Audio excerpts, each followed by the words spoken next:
exclusive video recording. I don't like when my videos get messed up. I'm talking really low. Okay, hang on.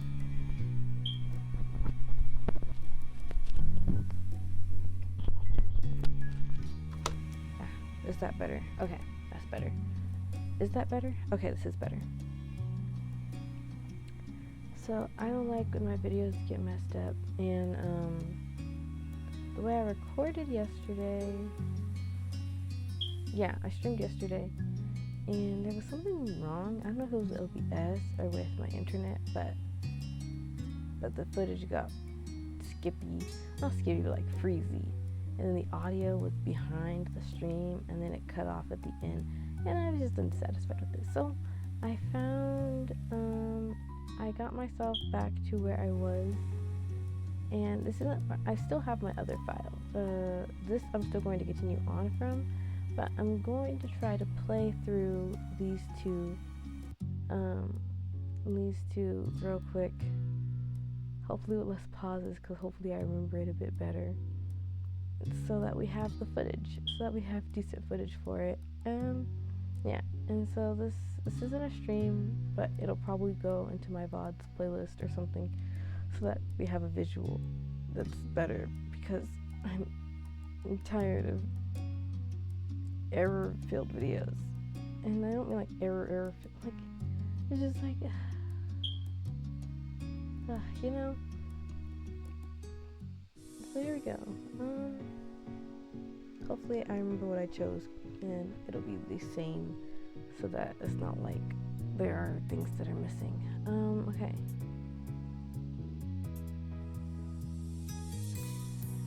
From the moment you woke up, you knew that today was going to be busier than usual.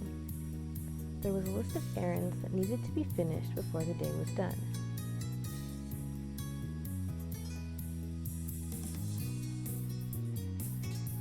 First up was visiting one of the biggest farmer markets in the area. It was only open 2 weekends a month during certain parts of the year. It was rare that you and your family were able to attend, so your mom liked to make the most out of every minute of it. And you realized it was not just them feeling that way when you heard a whistle from your left side. Wow, this is a swanky show. Vegetables have never seen so highbrow. Seriously, they don't mess around with their products. Isn't that great? Isn't it exciting? Let's cross your arms. Am I talking too low? I'm sorry, hang on. I am talking too low. Okay,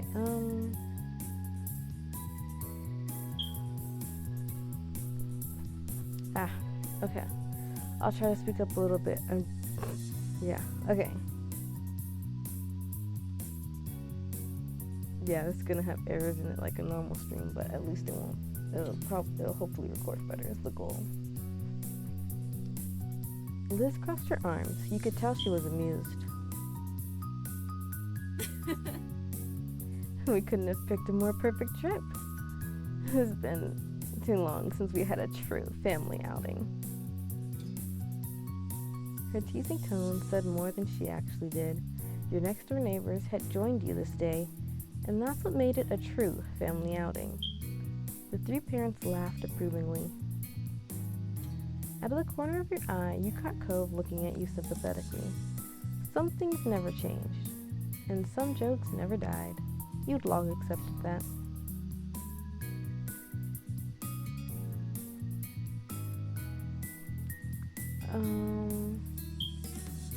You were excited to check things out. You thought this trip might be fun. You shrugged, feeling indifferent. You felt uncomfortable. You were in a bad mood. This trip was a waste of your time. Okay, so we're going with, you thought this trip might be fun. Pretty sure so much. Wait. Shoot, I'm already lost. Wait. You smiled, trying to imagine how many stalls are set up. Your curious what hidden gems were excited for you to discover among them. Was that right?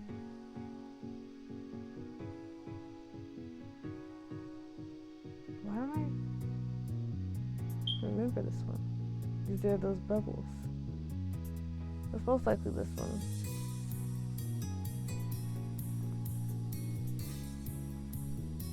Well, I'm ready to get started. I've got plenty of dishes in mind I could use ingredients for. Both your moms responded to that. They glanced at each other and smiled.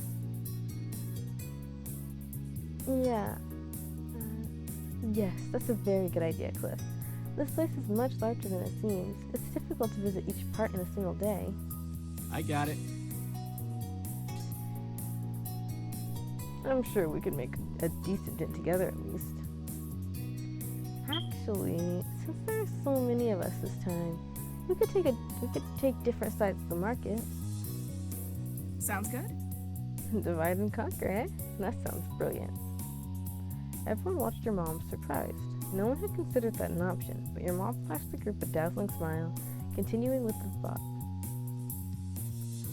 Though it's a little unfair there are 4 Jones family members and only 2 Holdens here, so I'll go with you boys to even out the odds. Okay. That's fine with me. Cliff scratched the back of his neck and slowly met Cove's stare. They both seemed unconvinced but weren't sure what to say about it. Don't worry, we'll only be apart for a few hours, and then we'll have something to talk about at the end of it. Father and son ultimately nodded. This wasn't an argument. They were going to win. All right. All right. I don't get the point, but I don't mind spending the first part of the trip with I don't get the point, but I don't mind spending the first part of the trip with Tyrone and Ma. Ma clapped her hands together at that. Wonderful. Are the teams ready to go? Hey, I didn't agree to anything. Yeah, let's go. Can I be the one who goes with the Holdens instead? You stayed silent. Yeah, let's go, I believe is what Ty said last time. Because he's not gonna really complain. And they asked a direct question, so he's going to give an answer.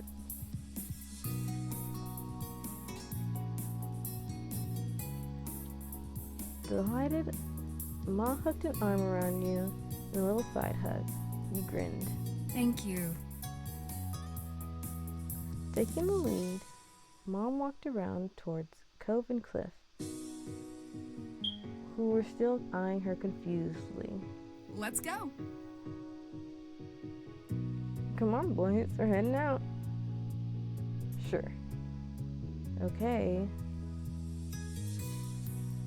Cove looked at you softly and found himself pulled forward, stopping in front of you.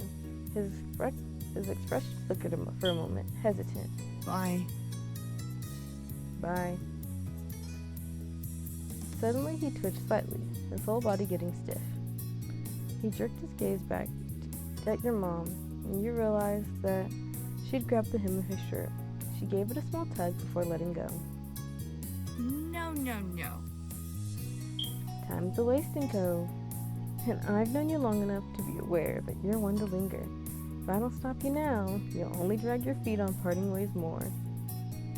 The 2 of you can survive one morning apart, probably. We have important shopping to do now. Cove gasped at what he felt was truly obscene, a truly obscene thing to say. His face burned red, but that was ignored by him. He spoke with an unimpressed roll of the eyes. Seriously? You don't need to literally pull me away from Ty. I'm not that clingy. Mom sniggered with a shake of her head. Cove's eyebrow raised over the reaction and he turned to Ma. She wouldn't meet his eye as she whistled innocently. Liz smirked ear to ear, and Cove lifted his head towards his dad. Mr. Holden couldn't offer anything more than an apologetic shrug. It was only then that it dawned on Cove that everyone did think that he was that needy. Finally, he dared to face you with wide, pleading eyes. Don't make fun of Cove. Who said you were allowed to say things like that to him? Cove is totally capable of being independent when he wants to be. There's nothing wrong with being attached. It's nice. Oh, come on, Cove. You know how it is. Suddenly, you stared back at him.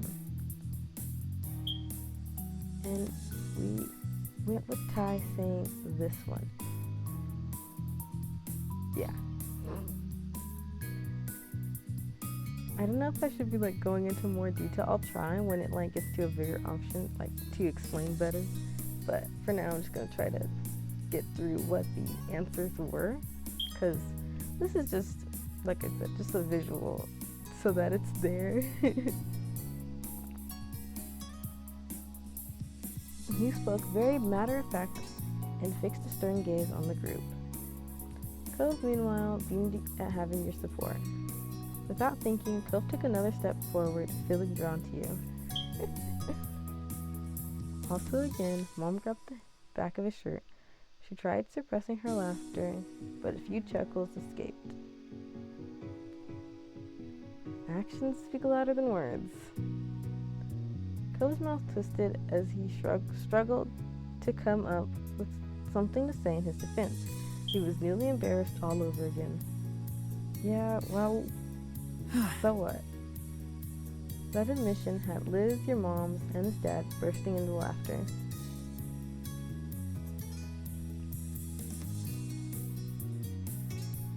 Cove grimaced and walked several steps from the group before stopping.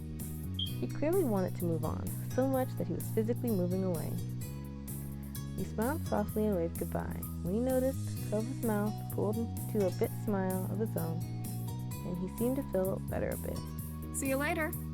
See you in a few hours. Take care of yourselves. Oh, I think it's a little there's slightly too similar voices there. It's okay. At that, Mom picked a direction and set out into the market with Mr. Holden and Cove following behind her. Grinning, Ma sent them off with a big wave. Liz with a daintier goodbye wave herself. Despite the change in plans, you were still glad to be there. You felt like the change in plans was a good idea. You felt unsure about it. You had been happy, now you were annoyed. That definitely put a damper on your mood. Ty is just, he's happy to hang out with his sister and his mom, Ma. He's still happy to be there, despite the change of plans.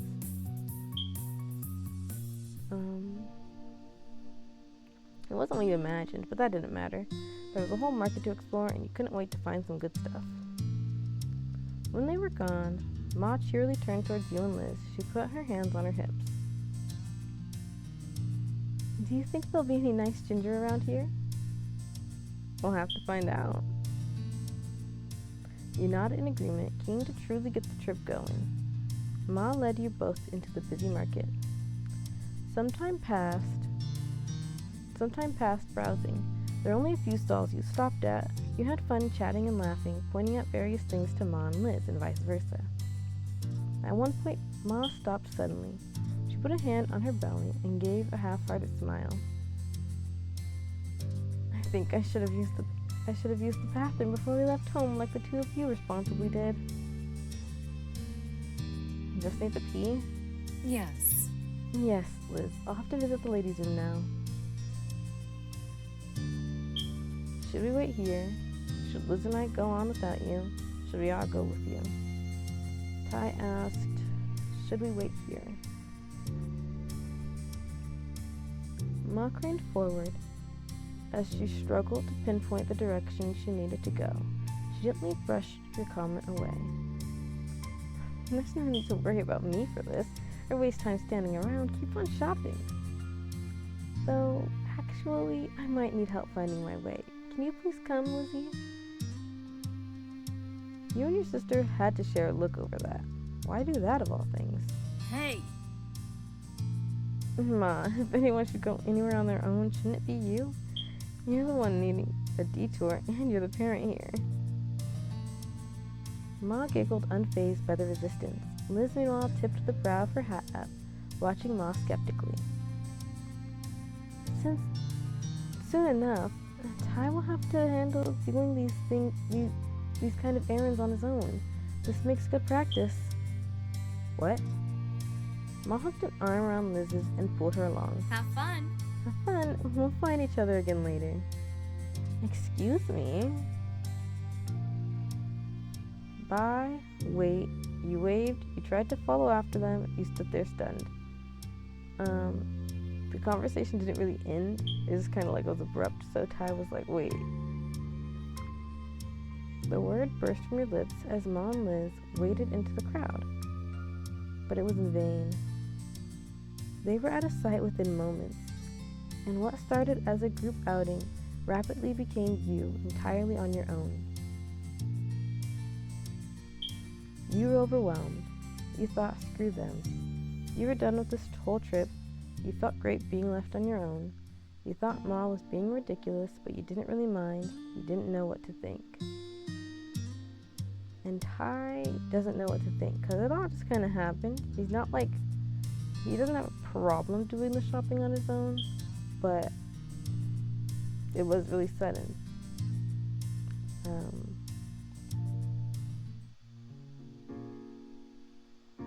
And you still couldn't believe Ma just did that. There wasn't a single doubt in your mind that she had some ulterior motives. But for now, you had to figure out what to do next. You walked off on your own. You found a place to sit where you were left. You texted Cove to meet up. Ty was told to keep going, so he continues to try to look around.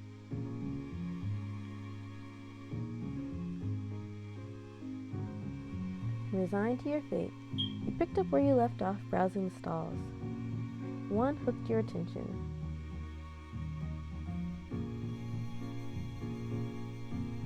While most stalls were selling various garden-grown foods, this one had an array of homemade fudge. There were even vegan versions of every option. You got closer to the stall, but soon your gaze drifted elsewhere. You got closer to the stall. You sidestepped past a few other people and got yourself right in front of the counter for a better look. There was a wide spread, dozens and dozens of delicately cut squares of decadence. The owner smiled and approached you to explain their shop. The fudge is sold in boxes of 4 pieces.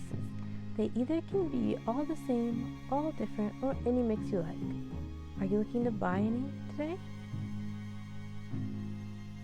You didn't want to get any. You wanted to get a box yourself. Get yourself a box. You wanted to get a box to share with everyone. You wanted to get a box just for Cove. The whole selection was too good to not share. And then also one for Cove. Looking at the treats made you think of Cove. You grinned, hoping he liked what you picked. And then, yeah, that was all. Yeah, I could use some fudge. I'm glad you came to the right place then. For the group you picked, it was caramel swirl and, I didn't read the options.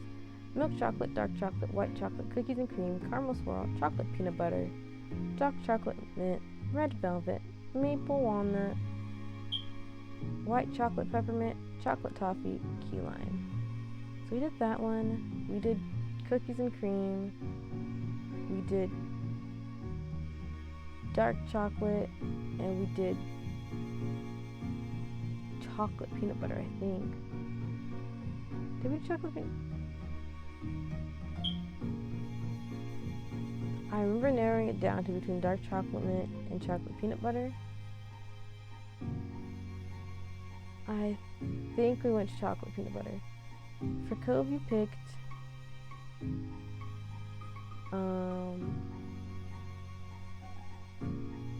we went milk chocolate and key lime and caramel swirl and red velvet. The shop owner carefully put your order together. You couldn't help but try to imagine how Cove might react when you presented this to him. Everyone else was definitely going to be happy when you regrouped later. You paid, and there was no stopping the large grin going all across your face.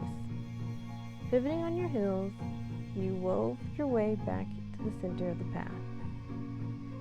You pondered for a moment what you should do now. None of the stalls were catching your eye. What did grab your attention, however, was a head of familiar seafoam hair sticking out above the crowd. You knew instantly it was Cove. He hadn't noticed you yet, but he was walking in your direction. He had a couple bags tightly in his hand. Strangely, you couldn't spot your mom or his dad anywhere. You let him go. You called out to him. Ty calls out to him.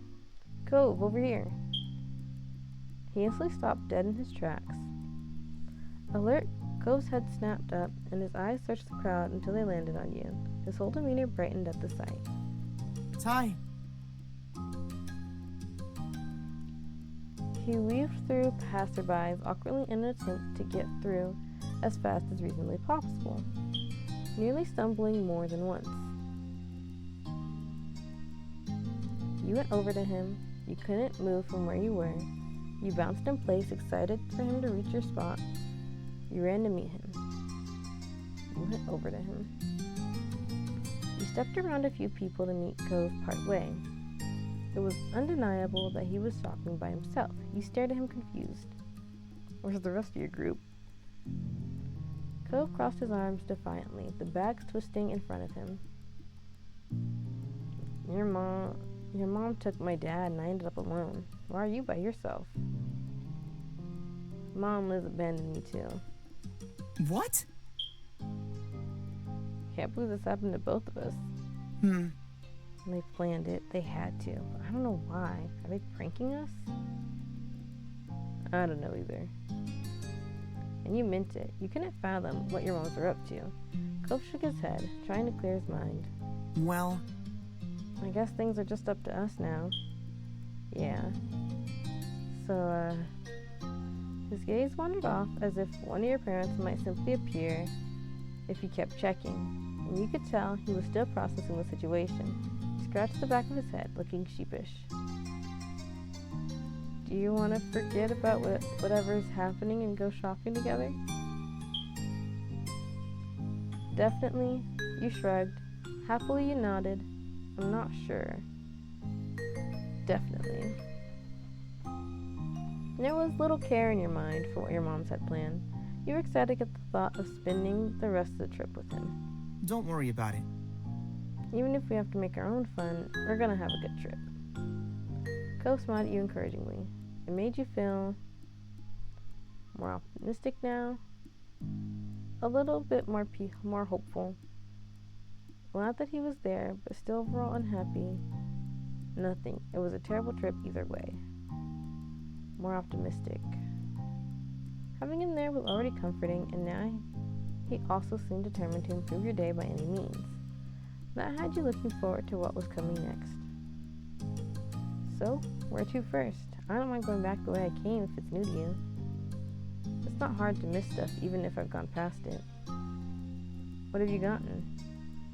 Cove shuffled his bags around and started pulling them open so you could peek inside each one. You recognized the array of things he picked up around the market. I mostly got typical things I can use pretty easily so far. Nothing super exciting. There are a few peppers, some homemade... Nope. There was a few peppers, some lemons, and some sweet potatoes, among other things that were wrapped up so you couldn't discern what they were. The Cove bought made sense, but it was far from a complete selection. You glanced around at the nearby stalls. Want to start over there? Cove followed your eyes. You pointed at one of the larger stalls. It was filled with several kinds of staple fruits and vegetables. Come on. Yeah, let's go.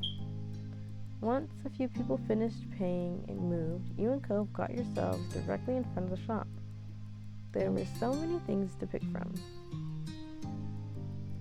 Apples, oranges, peaches, strawberries, onions, peppers, lettuce, tomatoes, cucumbers, carrots, lemons, limes, spinach, potatoes. You didn't get anything. If I recall, we got potatoes, we got lettuce, we got peaches, we got strawberries. I don't remember if we got one of these. I remember thinking about getting one of these, but I don't remember if I actually did. Well, I'll pretend I got the onions. Oh, did I get the onions? I don't know, but we'll say that's everything. The shop owner put your selection together and handed it to you in a couple bags. Happily you paid and waited for Cove to make his purchase. Ready to go? Cove grinned, satisfied with his new choices. He added another bag to his small but growing collection. You nodded. All right. Okay, now let's go. Together you and Cove wandered the market on the lookout for any stalls that caught your attention. Cove was walking around with a spring in his step, talking about the various meal ideas he had in mind. After a while, you had to go great distances to find something of interest. Several of the stalls were selling the same goods. It was only a matter now of which you wanted to buy from. You continued ambling down the path until Cove disappeared suddenly from your peripheral vision, pulling you away from your thoughts. Cove? You spun around, spotting him some steps back. He was standing still. You followed his eye line past the crowds. Immediately you knew what grabbed him: homemade jams and local honey. That stall was glittering with quaint glass jars stacked high, each encasing gels of varying colors. Cove's eyes were practically sparkling at the sight. His feet automatically began to take him there, likely without being fully aware he had made an unexplained detour. When you got closer, you were surprised there were even more varieties than you thought. There were even different honeys based on what type of pollen the bees used. Cove's focus seemed torn between a bottle of blackberry jam and one of clover honey. "Did you want some honey, honey?" you said, just to tease him. I wonder what on earth you could you possibly want at this stall. Everything looks really good. You shook your head at him disapprovingly. You left him to his dilemma. And Ty's a jokester, so it was between these two, and I'm pretty sure it was this one. Yeah. Dumbfounded, Cove nodded in response. His face was burning red. You grinned, way too pleased with your own joke. You thought things over for yourself too. We got the plum jam, clover honey, orange blossom honey, spring wildflower honey, honey butter, strawberry jam, raspberry jam, blackberry jam, apricot jam, blueberry jam, plum jam, rhubarb jam. You didn't get anything. We got the plum jam and the honey butter, I believe. I don't really know what honey butter is, but it felt like something. It felt compelling. And I'm sure the plum jam is purple. And Ty's favorite color is purple. Is the plum jam purple? I might need to look it up, but we're gonna go with it. And that was everything. You paid, and the shop owner started pulling together your order. They carefully packed it in a single bag with paper. Thank you very much. Amused, you watched Cove give in and just buy both the clover honey and the blackberry jam. He also went all in, getting spring wildflower honey and plum jam too. The shop owner thoughtfully wrapped each in brown paper to protect them before putting them away in a bag. He handed the purchase to Cove. Thank you. You both stepped away from the stall. Cove didn't fail to notice the look you'd been giving him since he agonized over his toast toppers. Hey, this doesn't go bad for a long time, so why not stock up? I could have chosen one if I wanted to. Alright, Cove. It'll be nice to enjoy snacking on it for a while. As you began to stroll, Cove looked up at the sky. He smiled. It was sort of unexpected, considering all this was technically an errand, and unexpected changes often upset him. But he was happy, and Cove liked doing this kind of normal thing. And you could tell that Cove especially enjoyed doing these kinds of things with you.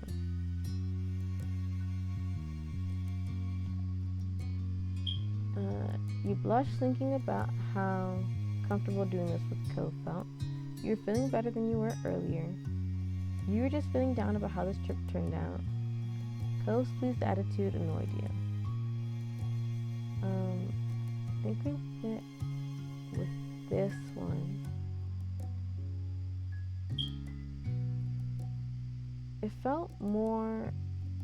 It felt more than normal or mundane. It felt right. I'm glad you're having a good time. We're so domestic. I wonder what the others are doing right now. You remain silent.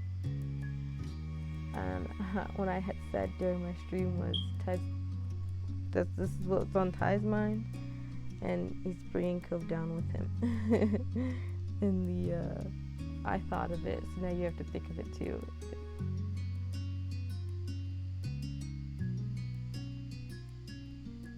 Cove took a sharp intake of air and started coughing for a moment. Afterwards, he refused to look at you. Well... Are we? I guess we are. Later, when you spotted a less crowded area, you took a break from browsing. Cove started rummaging through one of his bags just to check on how his goods were doing. A smile grew on his face as he went on to the next. You chuckled knowing that Cove wouldn't let anything go to waste. There wasn't a single doubt. He was going to eat it all. You held a hand in front of your face as you squinted upwards. The sun had moved quite a bit. You'd been at the market for a good while now. Neither your feet nor your arms were sore right now, and Cove looked to be doing fine too. But that was something that could be coming. There was a price to pay for this much shopping, and it wasn't always just in money. Can you give me a piggyback ride? Could you carry my things? Want me to carry your bags? Want a piggyback ride? You quietly enjoyed the break from walking. And I was between these two, and we went with this one. And I think it's fine because it mentioned that, Ty's thinking about this ahead of time. Neither of them are sore right now, but if I help right now, Cove won't be as sore later. And that's Ty thinks about other people more. Cove stared at you unsure, but you just held a hand out unexpectedly. What? And you don't have to do that. I bought it, and besides, you're already carrying stuff. And that's not going to change anything. I want to do it for you. Okay, you win. Or, it's actually kind of a loss you're willing to take. No, it's a win. Thanks. Cove bundled up his bags into 2 groups and held them out for you to take. You accepted, but had to temporarily put all the bags down on the ground. He chuckled, watching you shuffle the bags around so each arm wasn't carrying too much. Thank you. Thanks for doing this. Really, it's nice of you. No problem at all. Standing up straight with the bags, you were all set to get going. You grinned, happy to do this. That makes them more domestic. And with that, you and Cove continued your trip through the market together. Ma and Mom had both texted you during the trip, though only to say that they hoped you found some good stuff and that they'd see you later. There were no answers on where they went or why. You and Cove continued to wind your way through the bustling market. The list of outstanding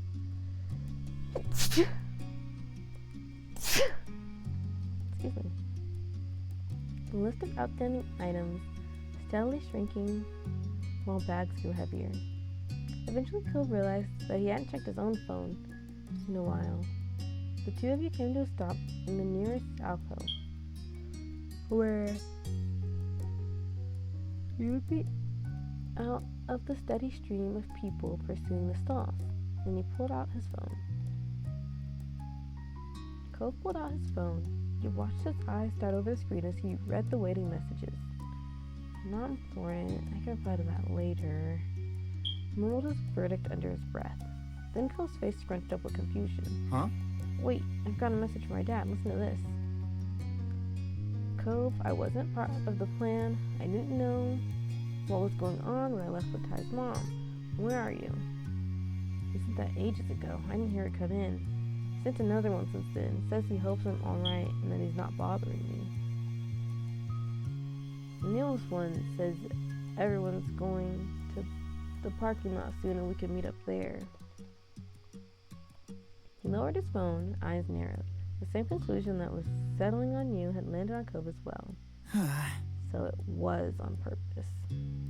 The crowd of people passing by stayed as noisy as ever, a sharp contrast to the silence that had fallen over you and Cove. He was rubbing the screen of his phone against his shirt, wiping away dust and debris.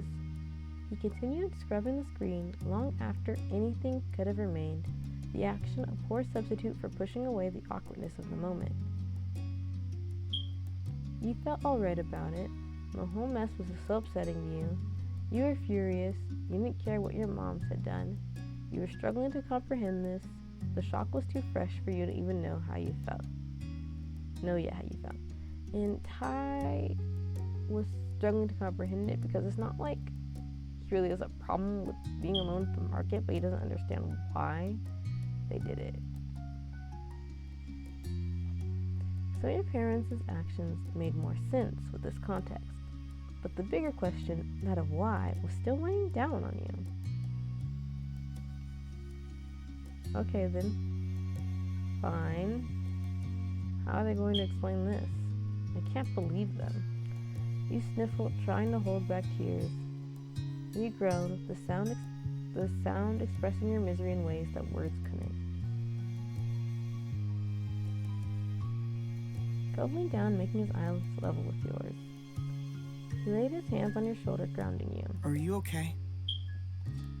His voice was gentle. Yeah, really. That's good. Abandoning us without a warning wasn't really a cool idea, even if they meant well, which they probably did. He looked you straight in the eyes. Not making a big deal out of this is nice. I'm not exactly thrilled personally, so if you do want to complain to me, you can. I can't. I don't have anything to complain about. Maybe I am kind of mad. Okay, I'm disappointed. You can be kind of annoying to me. You didn't say anything. I think I ended up ultimately going with this one. I wonder kind of if I should have gone with a different one. But we're gonna stick with what it was. Because it's like I was between these ones, really. But we're gonna go with this one. I don't have anything to complain about. Nothing? Ever? I don't know. His mouth hung open, and then he laughed. No way. Come on, you've had plenty of stuff to complain about just from the stunts I've pulled myself, let alone what's happened today. You cracked a grin at that, despite yourself. He could certainly be a troublemaker when he wanted to be, but he could also be so kind. After a moment, he stepped away from you, face turned. Cove closed his eyes and took a deep breath. His brow creased, then furrowed deeper into a scowl, his arms tightly coiling together. So they did do something stupid. I knew it. His voice had taken an exaggerated quality, but what truly distinguished it from Cove's typical speaking tone was the abundance of rage. This is such a chore. Parents are so dumb. Why do people have to go places with family members anyways? I hate them. You got it instantly. It had been years since the boy with the bowl cut had been in town for the summer, but Cove had never forgotten. To this day, he continued to unleash his impersonation whenever the moment felt right. Sometimes you wondered, shoo! Shoo! Shoo! Excuse me, sorry, I don't know. Sometimes you wondered if the act had grown more exaggerated over the years, or if the kid really was always that ridiculous.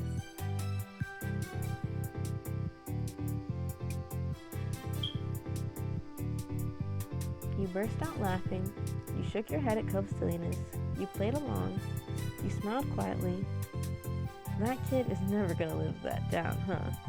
You quietly sighed. And it is this one. Not ever. Cove gave you a lopsided smile, letting the joke rest for now. Come on, we should probably go meet up with the group. Yeah. You didn't dally any longer, slipping back into the crowd and making your way towards the entrance of the farmer's market. It didn't take long to reach the parking lot. Your parents, Mr. Holden and Liz, were already waiting there, and they waved at you both as you approached. Your own family seemed to be in a pretty good mood, in contrast to Mr. Holden. He stared at Cove with open concern as you got closer. Hey, bud. Hey, Ty. How you doing? We'd be doing better if we hadn't been abandoned in the farmer's market by our families. You saw your mom frowning at his response, Ma glancing from Cove to Mom with blinking eyes. Just because Ty is really laid back doesn't mean you can just leave him out of your plans and expect him to go with it every time. Ma hung her head ashamed, and Mom had a hand pressed to her cheek. You could tell that they were quickly regretting their scheme. I'm so sorry. Her words were full of emotion. Mom squeezed Ma's arm. We were trying to make the errand more of a trip and less of a chore. Ma nodded. We didn't think you, Cove, and Liz wanted to be stuck trudging around a market with your parents all day. Especially not in the summer. But you're always very thoughtful and don't like to leave your moms behind, so we did ourselves. It was only going to be for the market, not the other stops, I promise. Still, you're right. We could have just told you and let you make your own call. I really am sorry. Neither of us meant to upset you. I'm really sorry. All gas, no brakes. We should have known better. Sorry. Ma ditched me too after pulling her urgent potty break stunt, if that helps. I went off to do my own shopping, as it seems they planned. Sorry. Sorry I didn't check back with you. I wasn't thinking and just tried to blow it off. You quietly took in their stories of what happened. Over to the side, Cove was talking to his dad. Thanks for telling me something was up, but I feel bad for missing the warning when you sent it. You're welcome. It's no trouble, sport. I learned my lesson about making surprise plans. Besides, I've got to register every thought that wanders through this head by you first, right? That sounds about right, yeah. Cove smiled at his dad. Mr. Holden, laughing, clapped Cove on the back. Not bad. Wow, we're really being outplayed today. You realized you hadn't been the only onlookers to the Holden's moment. Your moms were exchanging rueful looks. Liz had her arms crossed over her chest, patiently watching it all unfold. Yeah, looks like it. You better find some way to catch up. In that case, Maybe we can do Ty's chores for the next week? Mom jabbed Ma on the shoulder. You might be onto something. Ty, how do you like the sound of that?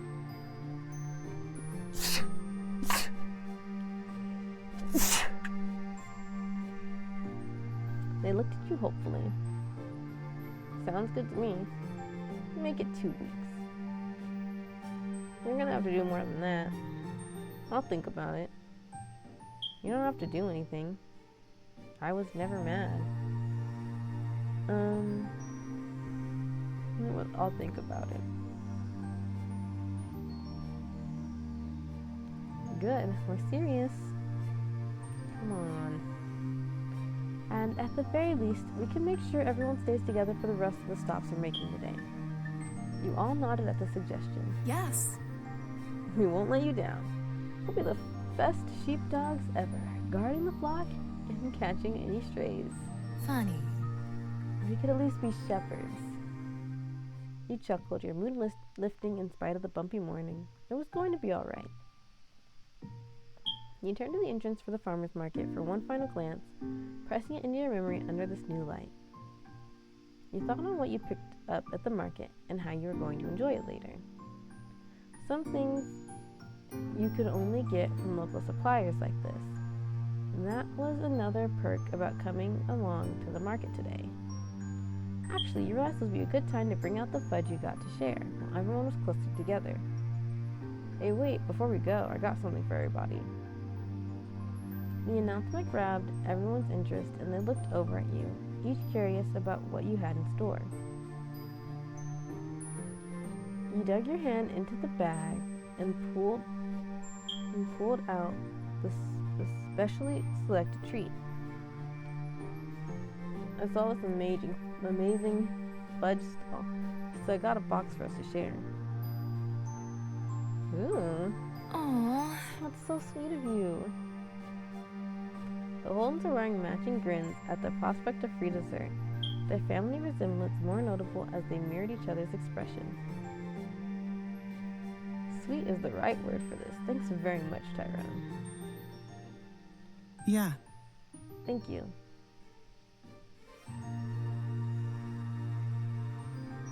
Sorry. You're fantastic. Great, can't wait to bust it open. We should save it for tonight. You can't properly enjoy a treat when there's still chores to be done. Besides, we don't want to make a mess with it melting in this heat. The others murmured their agreements and nodded, reaching a consensus. You stowed the box away safely for now. Cove then sidled up next to you, an eager smile on his face. You could tell from his expression that he was up to something. Thanks again for getting fudge. It was really cool of you. You knew he hadn't come over just to thank you individually. Not with that huge smirk. I got something to share too, but, well, only really with you. I guess I'm not as nice. Oh well. You cooked up a scheme of your own? He laughed. Anyway, well, I sort of picked something out with you in mind. You held a hand to your chest, staring at Cove as he explained further. I mean... Since your moms decided we should shop separately, I figured I could use the time to get you something, just as a little surprise. He reached into one of his bags and retrieved one of the wrapped-up objects. You accepted the unexpected present, and he looked on excitedly as you tore off the paper. It was a glass bottle of apple juice. You didn't need to taste it to know it would be nice.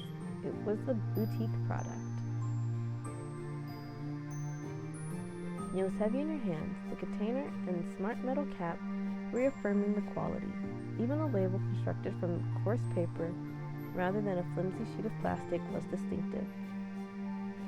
You were practically bouncing in anticipation, and he smiled sweetly at your reaction. It's not a big deal, but I just thought you might like it. Thank you. You didn't have to do that. You're so wonderful. You smiled at him. You're always getting me things. You shook your head at his antics. You're always getting me things. So, I can't believe we both got each other something. You weren't the only one who had the idea. Actually, we're a real pair. You grinned, ready to unleash your surprise on him. I think it was this one.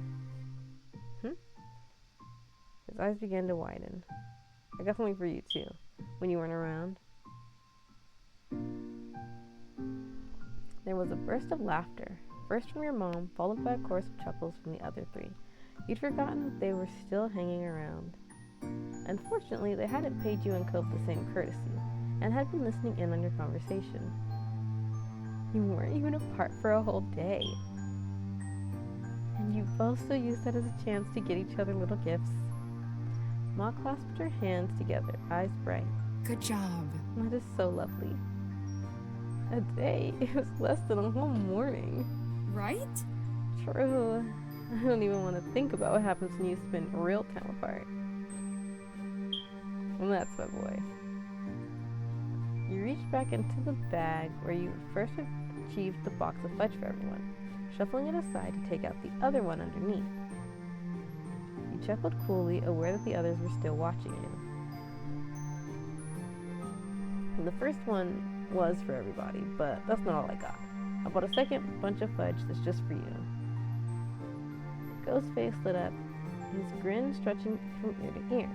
The laughter that came from the others, who were fully tuned into your little show, didn't appear to reach him. Seriously?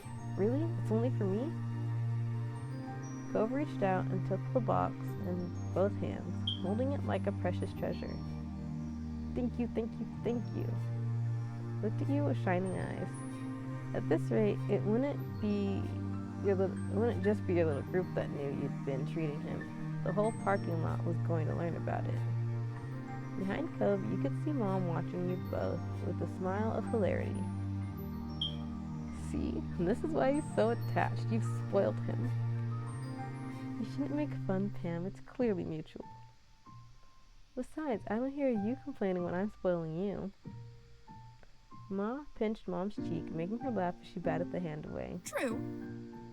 True, true. Liz clapped her hands together with the air of a teacher calling for attention. Since the other adults aren't acting like grown-ups, the rest of us are going to have to pick up the slack. It's time to get back on schedule and continue with the rest of the errands. Playtime is officially over. Ma laughed while Mr. Holden grinned awkwardly. Mom hung her head in an exaggerated display of mock defeat. Kids are tough, and I can't even call them kids anymore. Liz tutted with amusement at her mother. Cove shrugged, staying a neutral observer, but the smile on his face revealed that he was enjoying the conclusion. He laughed, glad that everyone was getting along. And that's right, we're all grown-ups now. With that, your trip to the farmer's market was closed. It was time to move on. There were too many of you for one car, so you and Cove had wound up in Mr. Holden's car on the way over. You figured it made sense to do the same for the next leg of the journey.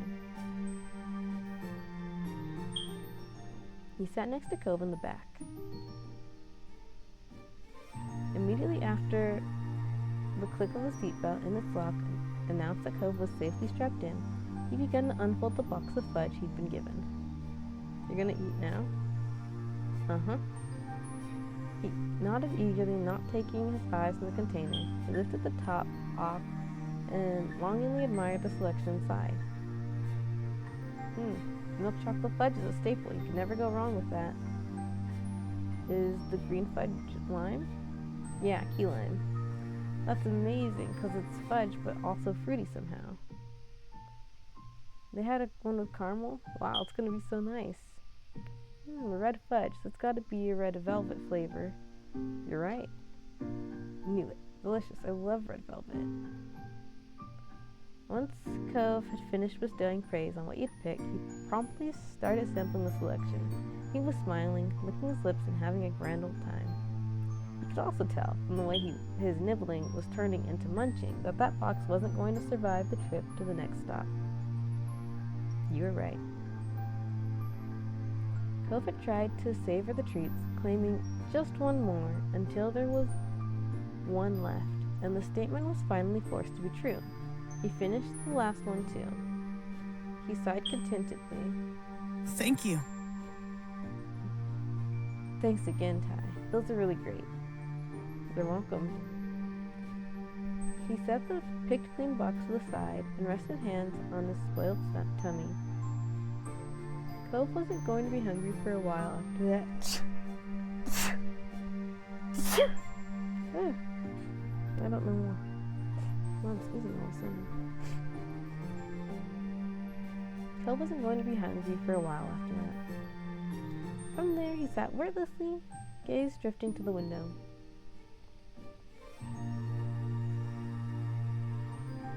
He knew Cove well enough to spot the signs of when he was physically present but mentally elsewhere. The way he would fall quiet, staring without seeing, the long blinks, all of which he was doing right now as he looked at nothing in particular. Licked his fingers absentmindedly, getting the last bit of melted fudge off his hand. You were pleased he enjoyed it so much. Is it too late to ask for a taste? You teased him.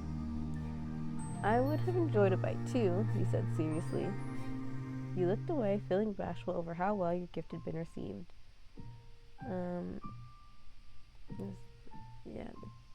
Cove straightened up with the sound of your voice, his pose stiff. He turned away, his hand smacking over his mouth instead.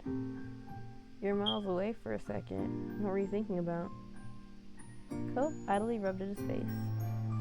Honestly, I was just thinking about how nice it is to know you. It, makes life better and everything. Though he was turned away from you, his eyes were round and sincere. Not that this is a new revelation, but today was another reminder. I'm lucky. That's so sweet. I feel lucky too. You laughed happily. You blushed. His words stunned you. I feel lucky too.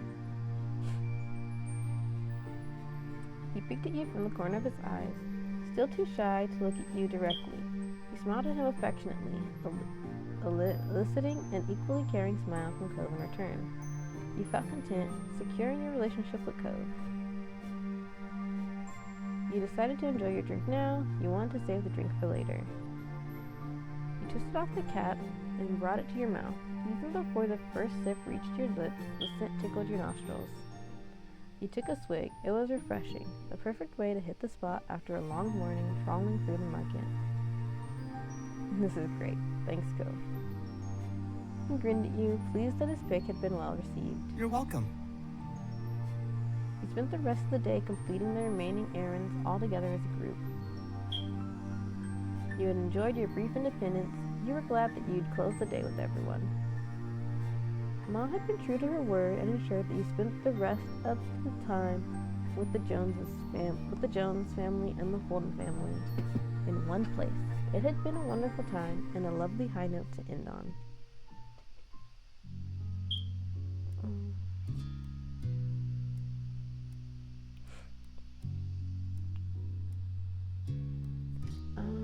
Hang on, I'm debating on if I want to do these in parts. Cause, let me see, I'm flipping a coin, should I continue? The coin said no, which is fair, but then that means I want to come back and do this part later. But it is a little bit longer. Is it longer, or did it just feel longer?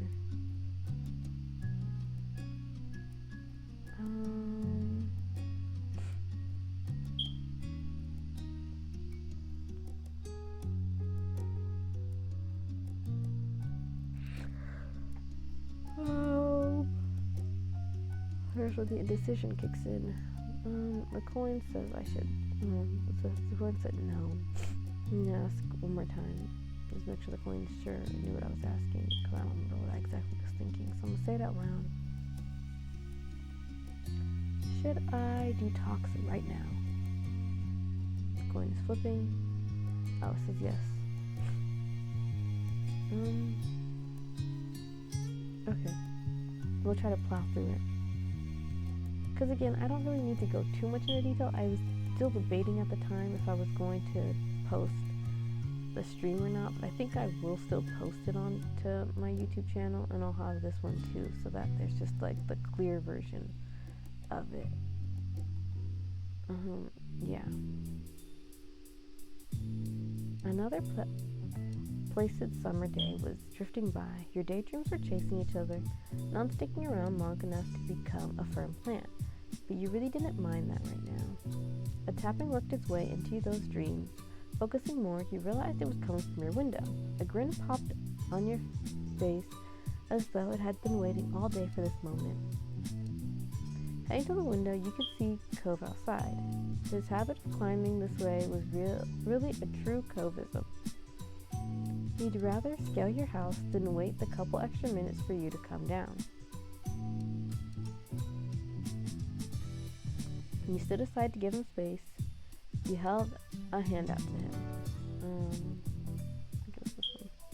He stepped across the windowsill with practiced care, brushing his hands down on his pants, and he was safe on the floor.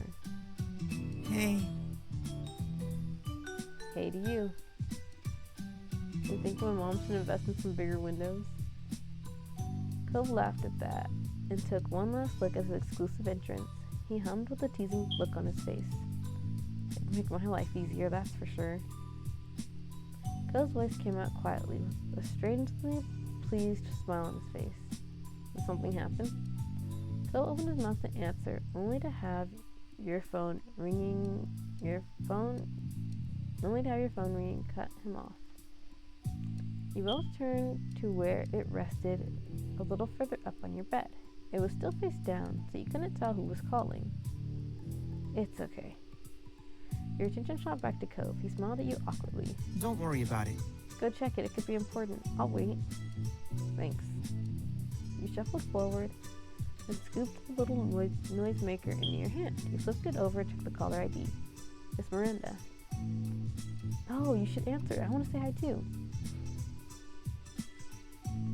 With a nod, you accepted the call and set it to speaker. I'm Miranda. Hi. There was something off about her tone. Cove met your gaze, and you saw the same confusion in his expression. Have you heard from Terry? Or did you hear about her from Cove? No, she hasn't called me, but Cove is with me right now. Hey. Oh, hi, Cove. Is that what you were going to say? He shook his head no before realizing that it wasn't a good enough answer when one person couldn't actually see it. No. Jerry hasn't called me today either. Is something wrong? At that, Miranda couldn't hold herself together any longer. The muffled sobs from the other side of the line were unmistakable. Terry doesn't like me anymore if she ever did. What? That doesn't sound right. You're probably her best friend out of all of us. Yeah, why do you think that? She sniffled. There was a pause as you could hear her shift the phone from her other hand. Terry was here the other night watching movies with me. We were up super late. She realized her parents probably went to bed so they couldn't pick her up. My mom and dad were definitely asleep then. Dad works early. I tried to tell her it was okay to just spend the night and she could text her parents what happened, but Terry really didn't want to. He glanced at Cove. He looked equally unsure as you about where this story was going. It didn't sound like a friendship ending story. I suggested things to make it easier if she was nervous, like she could sleep by herself in my room while I stayed somewhere else. Yeah. And I said we didn't have to sleep at all. We could have kept watching movies until one of our parents woke up. I wouldn't have minded. I know not everyone can do sleepovers, but Terry wouldn't even tell me what was really wrong or what I could do to help. I thought we could tell each other anything. I guess I was wrong. Did she stay in the end? No.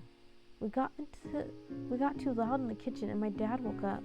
He offered to drive her home when he heard what was going wrong. When he heard what was wrong. She texted me apologizing for my dad having to do that when he needed rest, but that was it. She isn't talking to me anymore. You could hear every bit of the tears and heartbreak in Miranda's voice.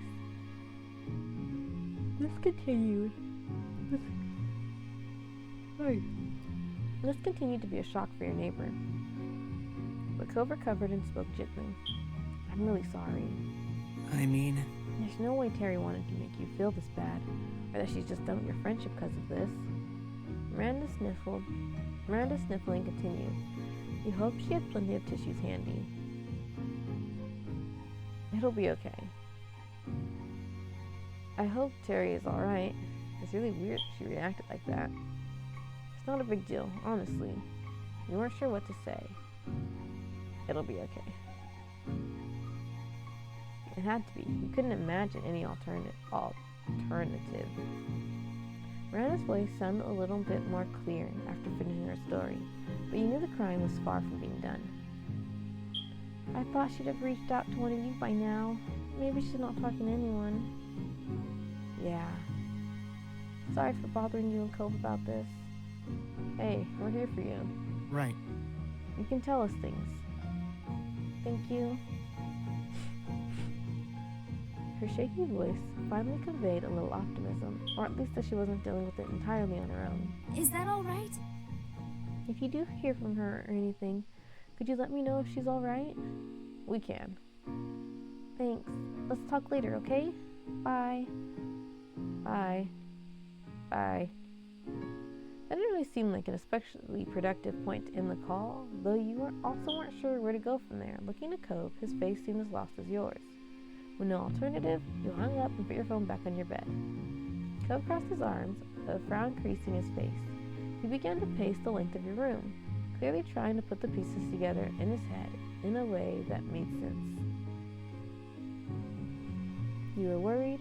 You felt pretty confident about this working out well. It sounded like trouble to you. You weren't sure how to react. Ty was worried. Biting his head to the cheek, you stared at the ground. Hearing Miranda so distraught like that was not easy. And what about Terry? The uncertainty was tearing you up. The state of your head before learning this was not helping you now. The empty state of your head before learning this was not helping you now. You couldn't put two thoughts together, and flopping back on your bed, you stared into space. We should probably try calling Carrie. Cove's voice managed to drag you back to some grounding. You stopped pacing, but you saw a perturbed look on his face. Perturbed? Yeah, I'm worried about her too.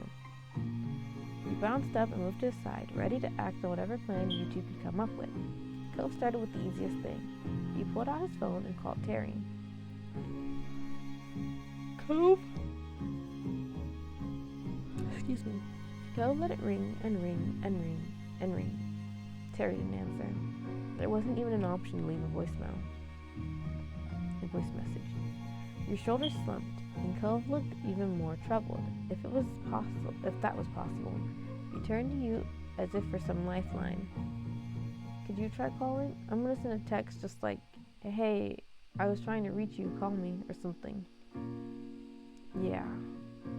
You took up your phone once more. Unfortunately, after another set of interminable rings, the line went dead. No answer, no voicemail. Hanging up, you saw Cove visibly deflate. He rubbed his arm, eyes distant, openly struggling with the whole affair. I don't like this at all. They're fighting, we barely know anything, and we're supposed to just wait and see? Despite it only being a minute since he texted Terry, Cove checked his phone again. He was desperate for progress, for something, and you frowned as you watched him. You need to try to relax. You're making me anxious. There's no way Terry has answered you. They're gonna get over it, you know. You stayed silent.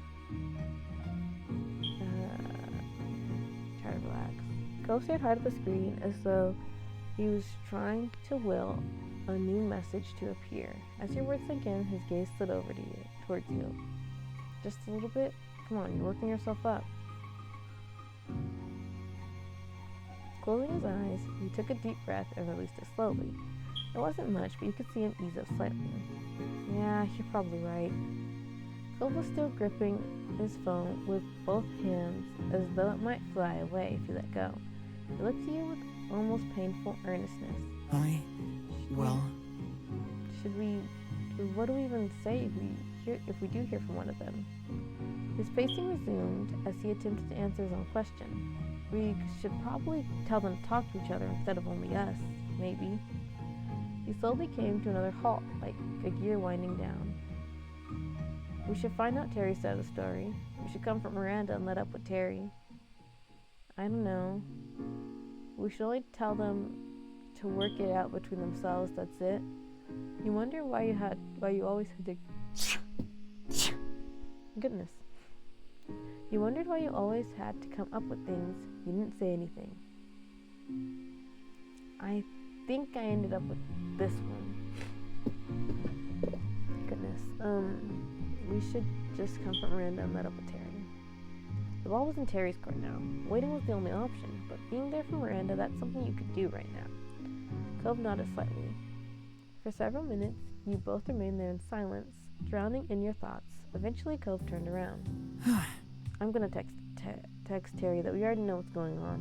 Maybe she'll have an easier time talking to us because she won't have to pretend or explain. Yeah, that might be the only way to get her attention. You can't do that. Miranda didn't say it was alright to admit she talked to us. You felt way too overwhelmed to know what to say next. I think you're pushing too much. That's not a good idea, Cove. Not at all. Why are you so fixated on this? And Ty feels overwhelmed because, he gets all sides and he doesn't know what the right way to do because Ty doesn't like being pushy, but he also wants to get to the solution and help people. And he doesn't like saying no to... Yep. Okay. Anyway, either way, there's lots of sides to consider in this, so he's overwhelmed. Upset, your voice got caught in your throat as your thoughts are pulled in too many directions. Cove took your silence as a go-ahead. Cove's fingers worked furiously yet carefully. He was giving his full attention to his words. You sidled up next to him and looked, trying to watch what he was writing. Cove rapidly typed out, Hey, Ty and I really want to talk to you. Miranda told us what happened. Please reply back. And sent. It was done. We'll just have to see what happens now. Quietly, you felt nervous. I wish you weren't so concerned with everyone else's feelings but mine. It'll definitely be alright, Cove. Things are okay. Yeah, hopefully she gets back to us pretty soon. Why couldn't you have just left it alone? Great. Can we do something else now? You're being dramatic. I believe Ty just quietly is a little nervous.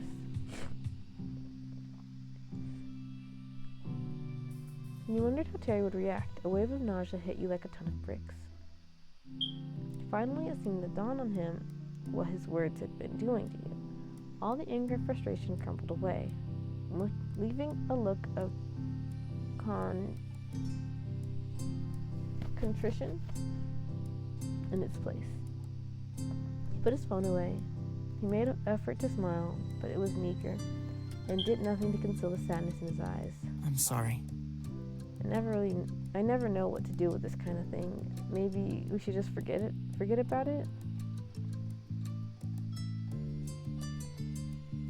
He smiled just a little bit. Finally. That sounds good to me. Expect to be alone for a while. Could you leave? He simply nodded back. There. Even the slight lessening of tension between you and Cove was working wonders on your shaking heart. The last thing any of you needed was more division among your friends. The silence stretched on in what felt like hours, but it likely wasn't that long before there was a knock on your bedroom door and Mom peeked in. Just wanted to check in on you. Oh, Cove, when did you get here? When she saw your morose expression, she opened the door all the way, and the question was dropped. Mom was standing there as well. She slipped past her wife to come inside your space. Everything okay? What's with the long faces? Are you both okay? You tried to nod, but it was no use. Your voice cracked despite your best effort to not let it get to you more. You couldn't even lift your eyes off the floor, as though the weight of your worry was dragging your head down. Miranda and Terry had a big fight. None of us can get a hold of Terry. Your parents exchanged a meaningful look, though its meaning was lost on you. I am so sorry. To hear there's... I'm so sorry to hear there's trouble with your friend, sweetie. Is there anything we can do to help? Out of the corner of your eye, you saw Cove rub his arm awkwardly, unable to add anything. No, we're just waiting to see if Terry calls, or texts, or if Miranda does. Well, we can at least help you take your mind off things while you're waiting. Yeah. Another great idea, Lonnie. We can get the whole gang together for some quality time. Mom gave you a soft smile and added, "This will be good, especially since it might help make up for what happened at the farmer's market." Yes, it'll be wonderful. I'll go see what Liz is up to right now. Excited, she fluttered a few steps away and then stopped. She pivoted on her heels and raised a singular finger, flashing a big smile at Cove. It's no trouble. And of course, Cliff will be welcome too. Knowing your family was always there for you, that couldn't be underestimated. In fact, it meant everything to you that your moms cared so much. I really appreciate this. Thank you. Yeah, thanks. That's nice of you. You're welcome. And don't sweat it. Not so, kiddos. Leave things to us. Just relax and we'll call you when it's all together. You nodded and your moms dispersed for now, springing into action for their impromptu get-together.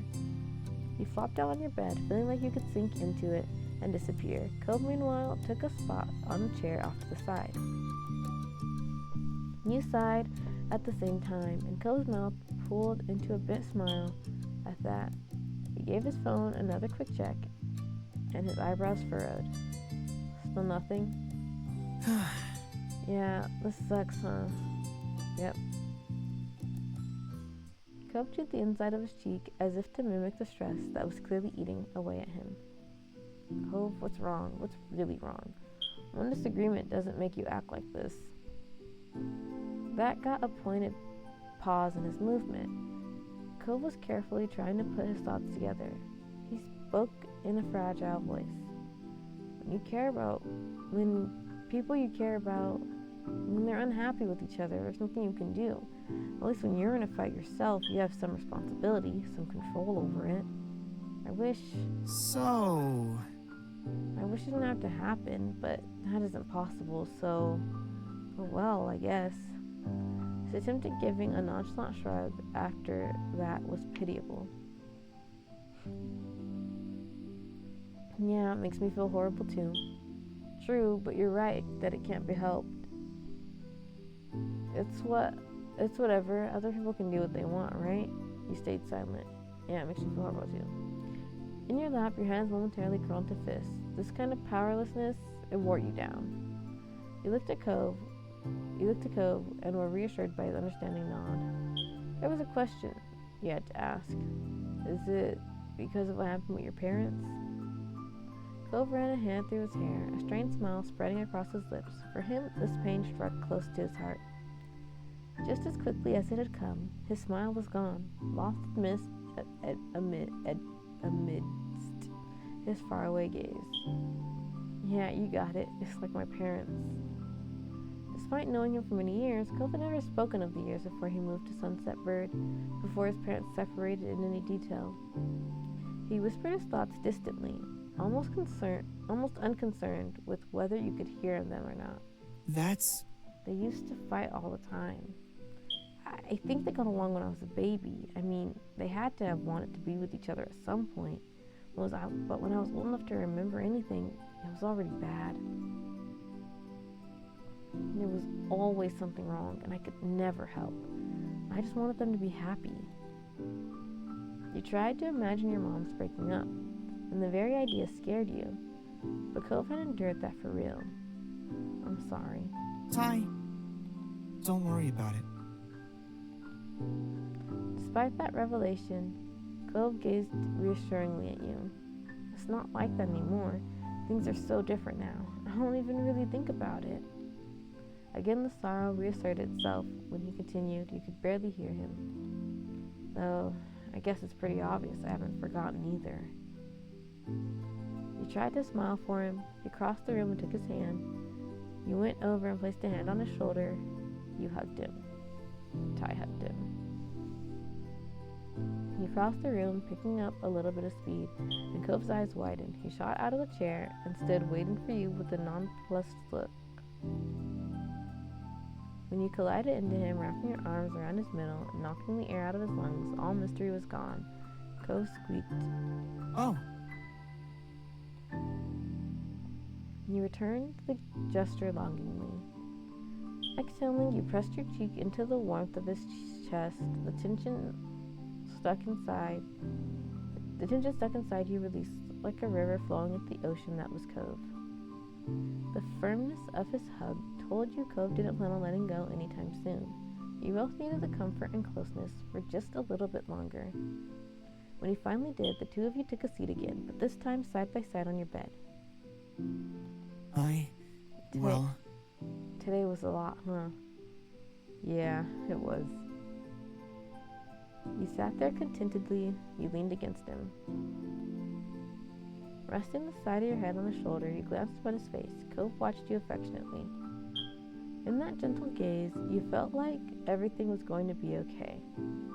No matter what happens, we can make it work. His mouth pulled into a bent smile at that. You chuckled, resting your head comfortably back on his shoulder. Me too. I think so too.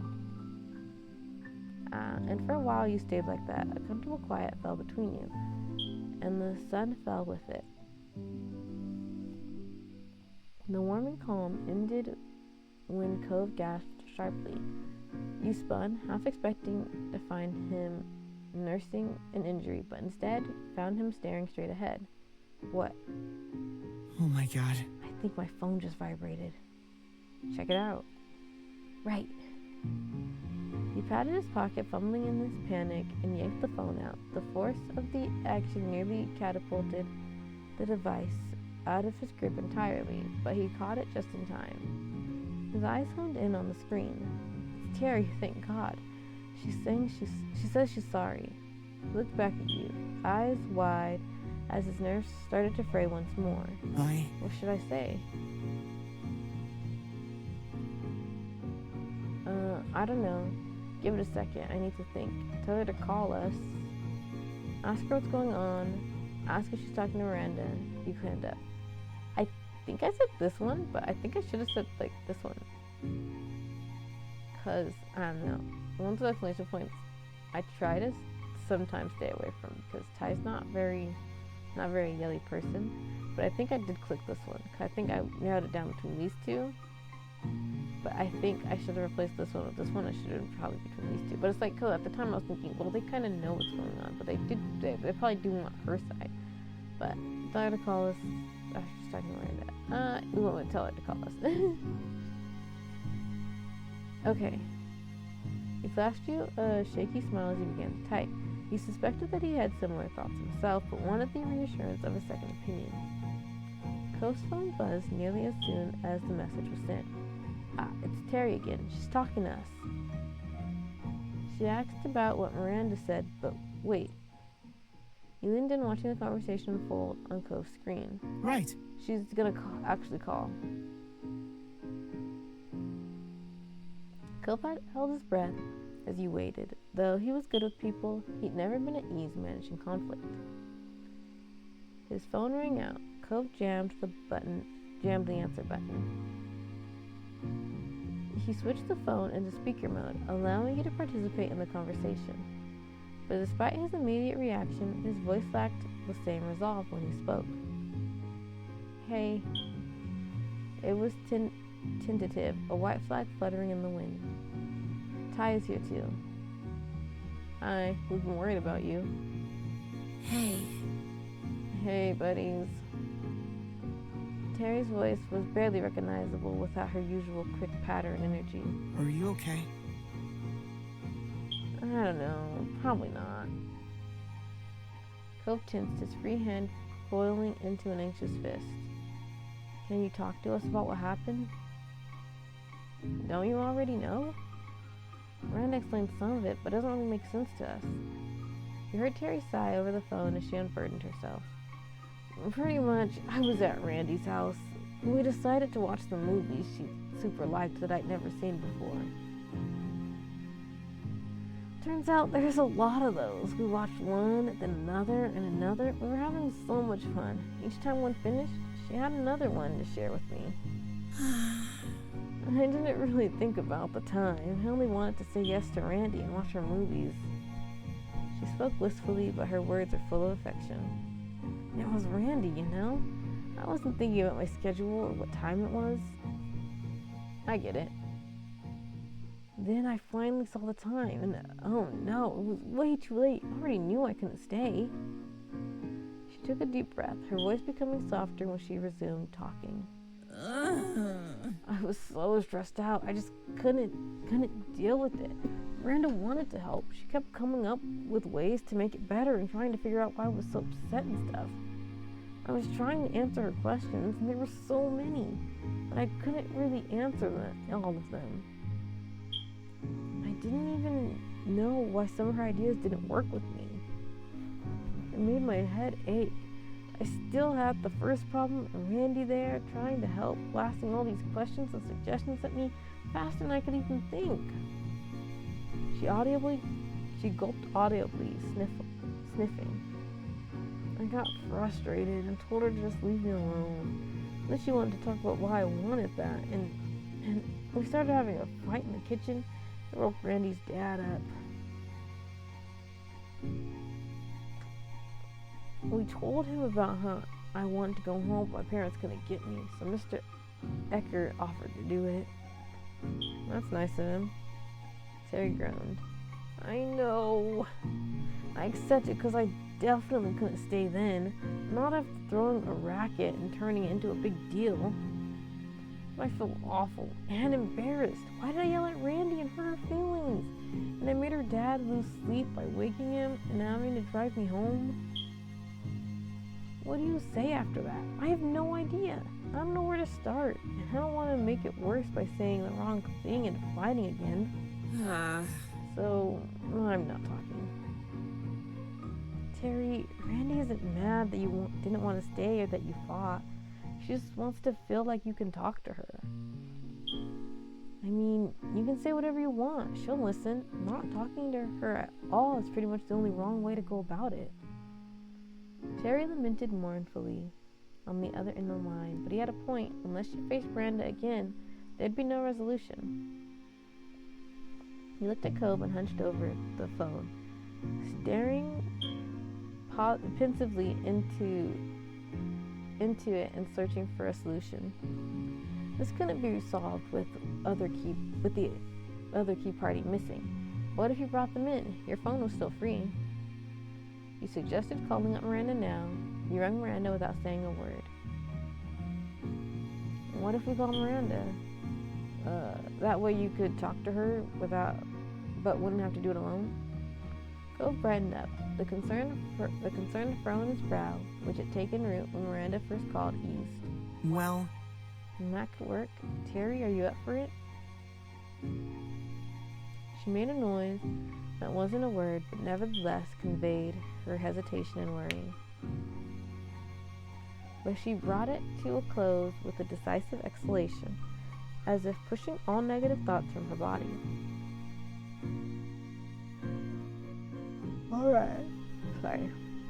Alright, I'll do it. Cove nodded. Now that you'd received approval from everyone, you pulled out your phone and called Miranda. You set it to the speaker and waited for her to pick up. Luckily, she did. Hi. Her voice was still distant, as if her thoughts were elsewhere, but it was loud enough for your needs. Hi, you're on speaker. Terry's on speaker too, on Cove's phone. Oh. She paused while she digested this information. You watched the phone screen, hoping she wouldn't hang up as a result. Really? Oh, really? Yep, it's really me. Can you hear my voice all the way from your house to theirs and then mine? I can. You and Cove exchanged looks, waiting for the wall between them to break and wondering who would be the one to do it. As the quiet dragged on, he caught Cove chewing his cheek. He must have weighed up the same question as you, whether to encourage the conversation along or leave Miranda and Terry to resolve it themselves. The answer came in the form of one sniff, followed by another from Cove's phone. Sorry, Randy. I hope you still like me. What? You were the one acting as if you didn't like me. Her tone was defensive, no doubt a result of her wounds from last night still being raw. What? No way! Everyone likes Randy.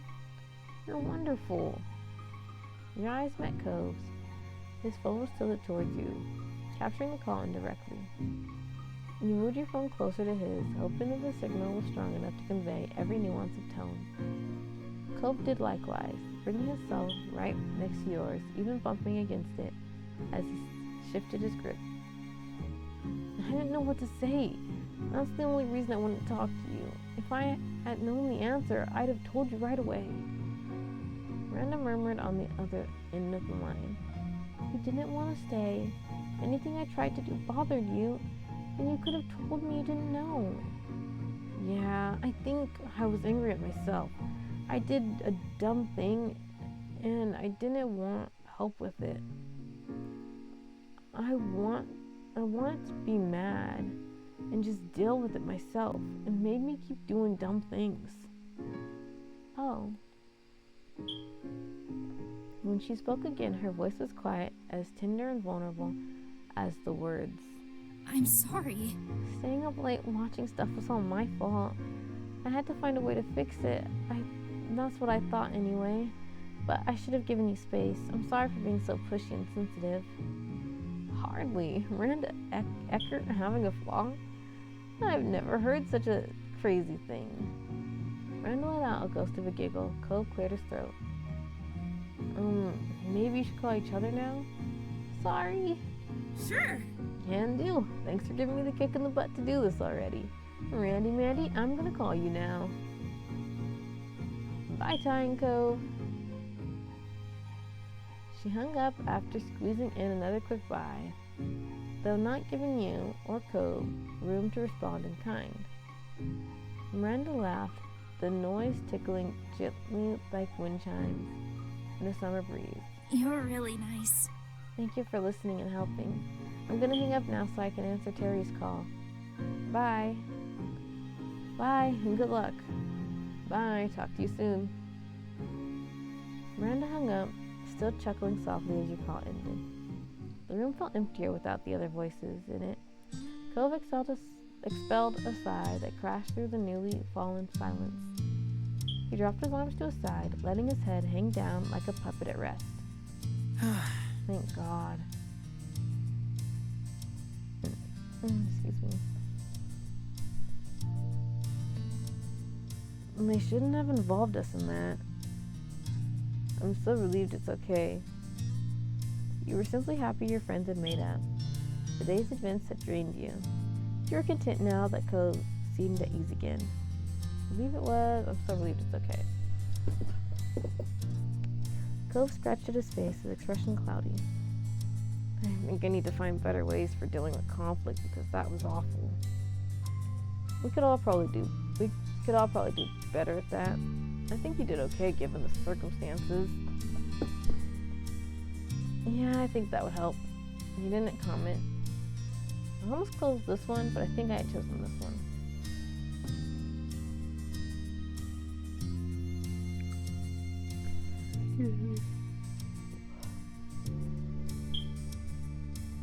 Cove meekly smiled as he rubbed his eyes, weariness creeping over him, and mumbled his next words. We can talk about it another day. Conflict resolution methods? Huh? Oh no, forget it. Your eyebrows rose, and then the light bulb went off in your head. Before Miranda called, didn't you say there was something you wanted to say? Cole's original visit had been thrown so off kilter that it was a struggle to wind your memory back to when he first turned up. Now you did, though. You remembered that he had been perky when he'd arrived this afternoon. Was it good news? Cove brushed his hands against his now folded arms shyly.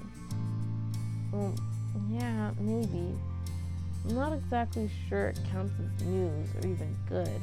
It just is what it is. I'm happy about it, though. You were curious, but you didn't want to push Cove if you didn't want to speak about it. You don't have to say anything, but if it makes you feel glad, I think it's good news. Good. It makes you feel good. Cove chuckled awkwardly, a hand creeping up to ruffle the hair on the back of his head. It's fine if you want to hear, I can tell you. He shifted on his feet as if a different posture might give him the support he needed for the conversation. I didn't want to make it a big deal, but I I just know what my sexuality is now. Oh. A real subject change, huh? He chuckled. True, it was unexpected, but you were excited that Cove would come to understand himself more. And glad he wanted to share that with you. That's great. Tell me more. Cove drew a breath, straightening up. I'm demisexual, so, most of the time I don't really have those kinds of feelings. Physical wants and stuff. It's only in some situations when I'm already really emotionally and romantically connected to someone that I start to ever think about anything sexual. It's only with them. I hadn't heard the term until pretty recently, and it just made a lot of sense. Once I knew what it meant,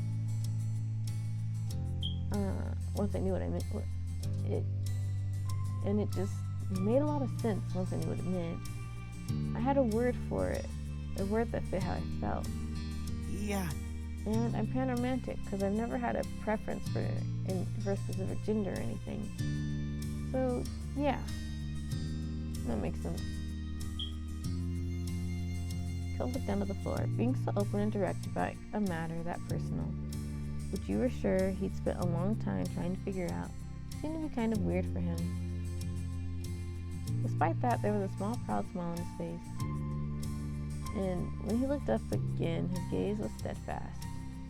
All this talk of co-sexuality made you reflect about your own.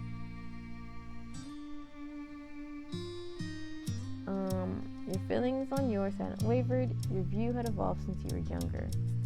And this kind of question trips me up. Let's see, you had physical attraction in a general way, you only seem to feel physical attraction in specific cases, situations. You didn't really have physical interest in other people. You didn't think you could tell that you had interest in people physically.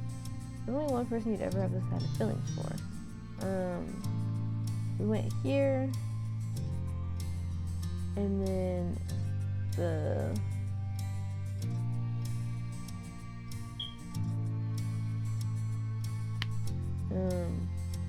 and here, oh, it's the same statements.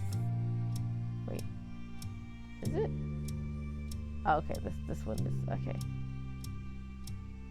I was like, what's different? Why is there one less option? Okay, me forgetting already. Okay, so we went with, only seem to feel physical attraction is specific. And this is the same thing, for example, romantic attraction, and with this one, which is the same as when he was a kid. Specifically when it came to how you felt towards men, I just went with the top one. Okay, you found them attractive, thought you'd be happy to be with a guy someday. You found them attractive, but you hadn't thought about being with a guy. You weren't physically interested, but you'd be happy to have a romantic relationship with a guy. You generally weren't interested in guys, but there were some special exceptions. And they asked this question for girls and NBs as well. And I just went with the straight with the top because these kind of questions are a little bit hard for me. Because I still figure stuff out. And like for a lot of my characters, it's like they don't fully think about it. Like I know that for Ryan and for Paisley, it'd probably be like an alternating, well, not alternating, but she probably would have like in middle school it would have been like this one for a guy and this one for girls and NBs, but by this point it'd probably be this one for guys and this one for girls and NBs. And now I'm side rolling, I'm supposed to be finishing up. But for Ryan, it's all across the board. Miles, this one, and then it'd either be this one or not interested for girls. Because, yeah. Anyways, let me plow through this real quick. How you felt about towards women, how you felt towards NBs, and then you already told Cove your sexuality in the past. You haven't told Cove how your feelings have changed. You haven't told because I don't think Ty talks or thinks about it much. But since they're having a sharing circle, this one's you decided to share that with them now. You didn't want to talk about it, so we're gonna share it now because the sharing circle. Well, since we're talking about this already, I've realized some things since we talked about it back then. Yeah, I can definitely listen. I'd like to know if you want me to. You articulated Cove how you experienced attraction and romance. Cove let a beat lapse in case you had more to say. He didn't, so he tilted his head with a likewise bent smile. I get it. I don't know if it makes sense to say something like that is cool, but really, then that's great for you. He smiled knowing that he was doing his best to be encouraging. In all honesty, it's probably pretty similar. Like the panromantic demisexual, like I don't fully know, but it's probably pretty similar for Ty. Thanks for understanding. He really smiled again. It felt good to know the two of you could talk so easily about these matters. So closed his eyes, a contented sigh slipped out of him as he stretched his arms overhead. He felt his tiredness deep in the marrow of your bones. It had been a trying day. Now everything was neatly wrapped up for today, at least, and you had earned a rest. You'd had some good talks and come out of it not only knowing each other better, but yourself too. Hey! We should probably head downstairs soon if your moms are still waiting for everyone, or still wanting everyone to get together. Yeah, that's right. With a renewed spring in your step, you led the way out of your room. You got downstairs to find the others already assembled and waiting.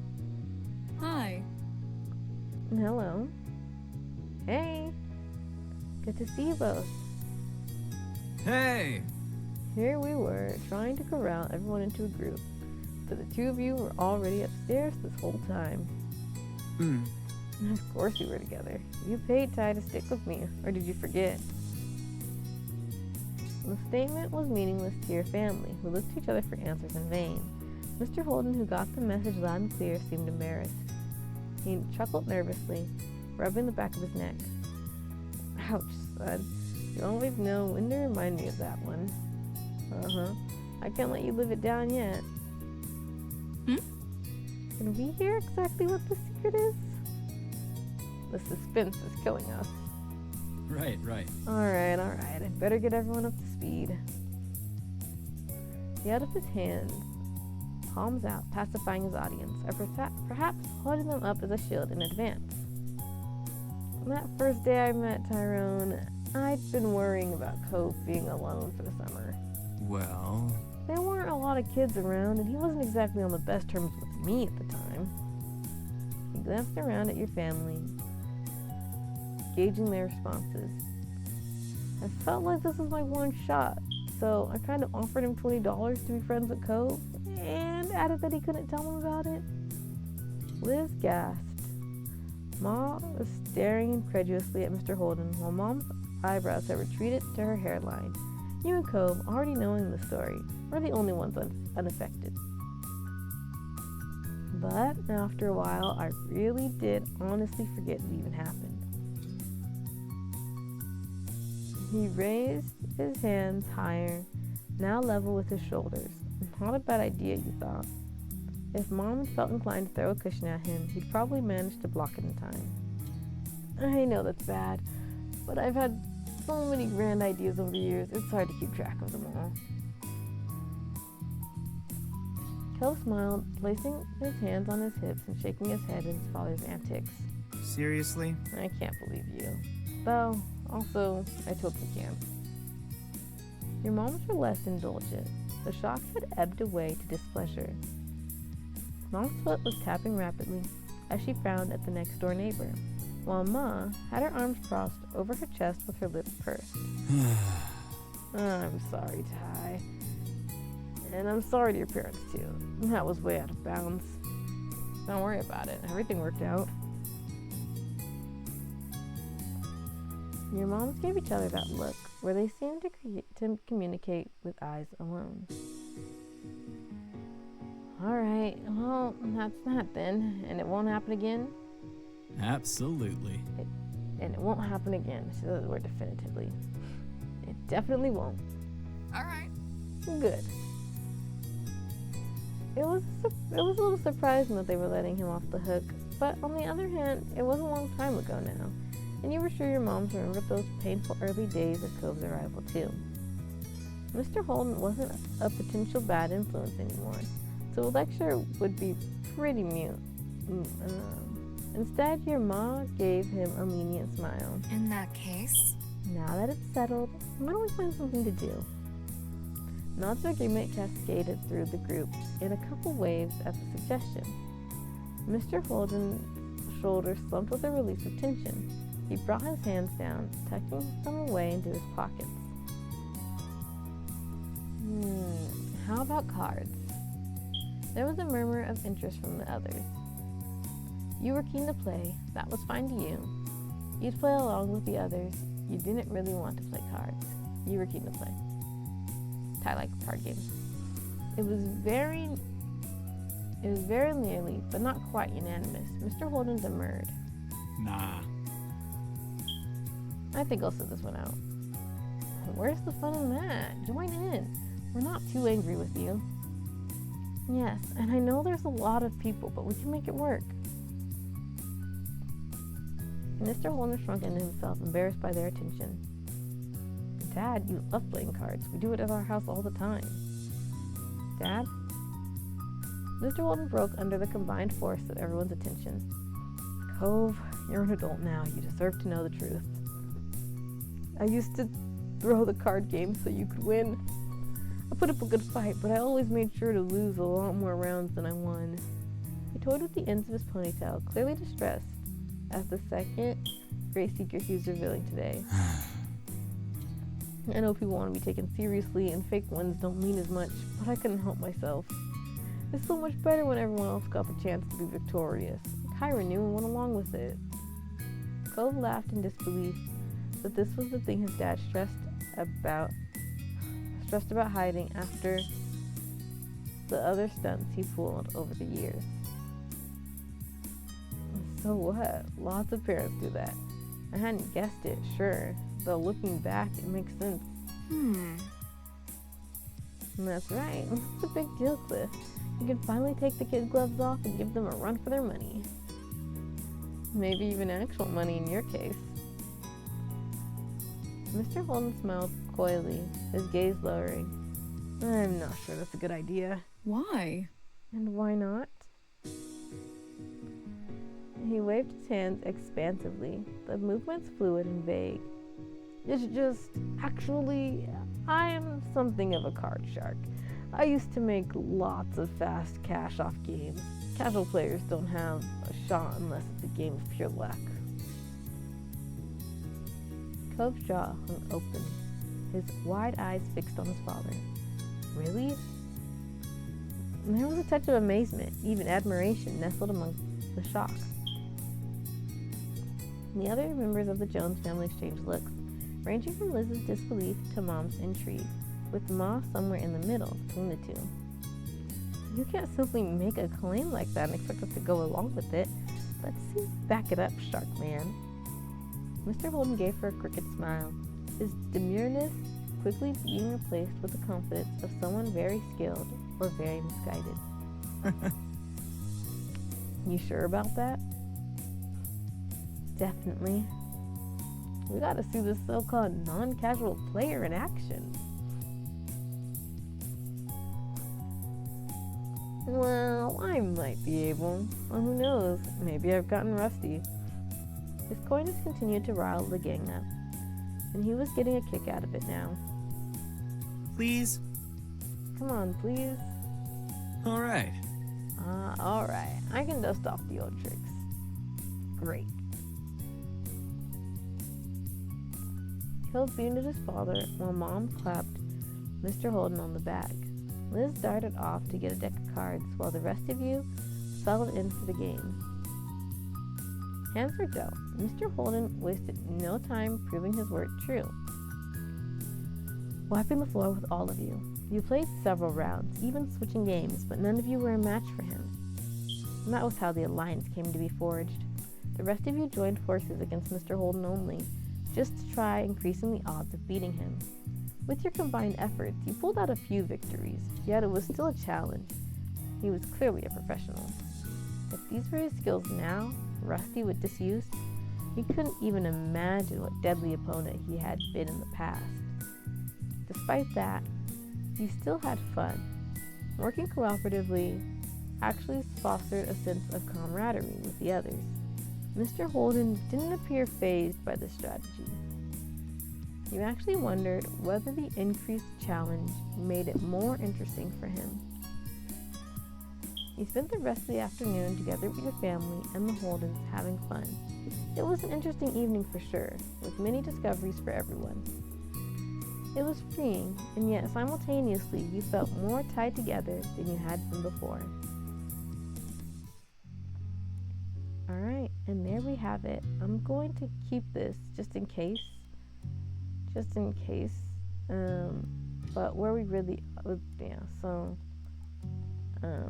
this is where we'll be playing though next time, so let me save here, just in case I changed anything. I just want to load and resave this one, so that the game knows this is where I left off. But yeah, there we have it, we did that.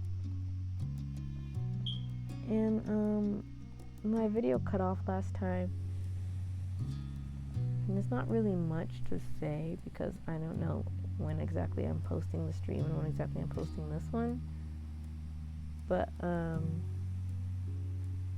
know that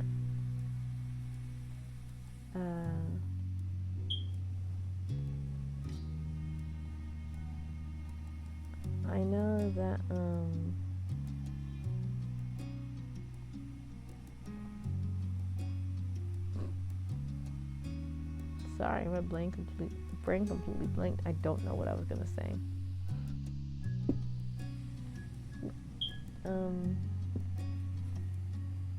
The point is that that's it for that.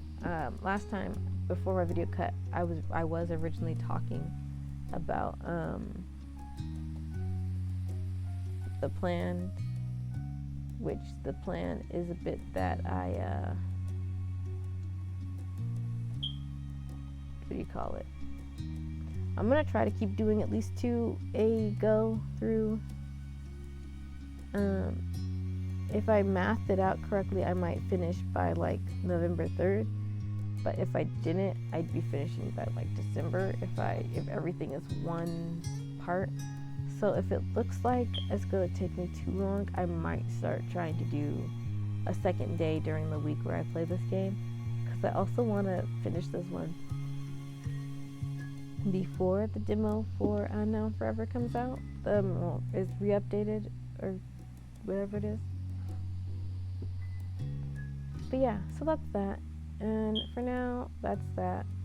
For now, I said the same thing twice. Anyways, the point is, wait, if I continue, where's it gonna take me? Oh shoot. It takes me here, I think. Well, I'll just make sure I hit load on this one then. Yeah. Okay, it's fine. Alright, but yeah, I wanted to do that because I really didn't like that it got all freezy and skippy and then it cut, and it makes me so frustrated. Especially because I mostly figured out how to avoid that. And I never had any problems with this game, so I really think it was like an OBS or an internet issue. It could have been OBS because it needed to update, but it could have been just my internet as well. Oh, I don't really know, but it was way off, and I was unsatisfied, so I was like, you know what? Let me see if I can just re-record the end of it. So yeah. Thank you if you watched either of them, this or the original stream, and or the original stream, I guess I should say, or maybe I should say the original. Well, if you watched this, and if you watched the other one, and or you wouldn't know that you wouldn't see this message if you only watched the original stream. But anyways, yeah, thank you for putting up with that, with the original stream, and also thank you for watching this, and hopefully it is actually smoother and everything is put together properly. I will boop bop. Thanks for watching. I need to make a new one of this. But yeah, thanks for watching. I'm not sure if this video will be unlisted or if it'll be public, and if I'll just do a link to it or what. But I think I will post this one in the stream, so on my YouTube channel. And thank you. Sorry if you... I guess there's no reason to say sorry because I'll just announce it. Anyways, yeah. Anyway, thanks again for watching. Bye.